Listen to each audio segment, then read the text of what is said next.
Hey guys, welcome to Bible Study this week. We've been going through a series on the attributes of God. Last week we talked about patience. The week before that we talked about righteousness.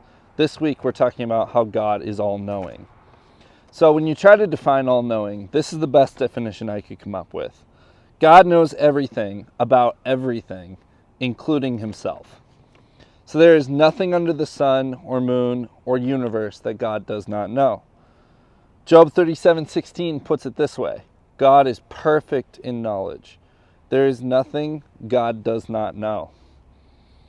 When I think about something that I have that kind of level of knowledge in, I think about Lord of the Rings. Lord of the Rings is a series of books written by J.R.R. Tolkien, in which a protagonist, Frodo, has to carry this ring, which is in possession of dark power, and throw it in this volcano to destroy it so that the evil character, Sauron, can't destroy the world.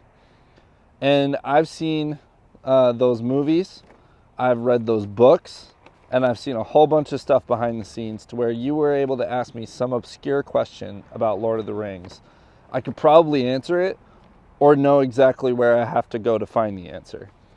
That's what I can think of when I think of something surpassing in knowledge. Isaiah 55:8-9 puts it this way: For my thoughts are not your thoughts, neither are my ways your ways, declares the Lord. For as the heavens are higher than the earth, so are my ways higher than your ways, and my thoughts than your thoughts. So God's knowledge is just far surpassing beyond our own. God knows so much about our day-to-day life. He knows so much about a creature that crawls on the ground. He knows so much about the universe, and he knows so much about us. He knows our needs. Matthew 6:8. Do not be like them, Jesus says, like the Pharisees, proclaiming miracles in the streets and asking for favor from the Lord. Rather, come in secret and go before your Father, because your Father knows what you need before you ask him. So God already has the idea of where he's got things for you to do and what needs you have. He knows how to meet them. And God knows us better than we know ourselves. David in Psalms puts it this way. He says, You have searched me, Lord, and you know me. You know when I sit and when I rise. You perceive my thoughts from afar. You discern my going out and my lying down. You are familiar with all my ways. Before a word is on my tongue, you, Lord, know it completely. You lay your hand upon me. Such knowledge is too wonderful for me, too lofty for me to attain. So, God's knowledge is not only far surpassing of the universe, his knowledge is also far surpassing of your knowledge of yourself.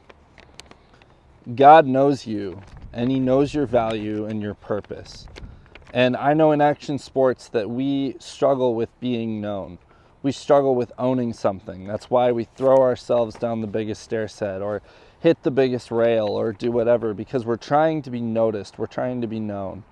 And I'm telling you that God already knows you, and he already has a plan for your life. So I want you to think about that. Think about God's knowledge of you.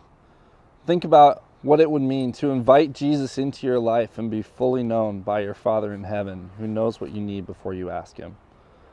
We'll talk about that more in our small groups. Have a great week, guys.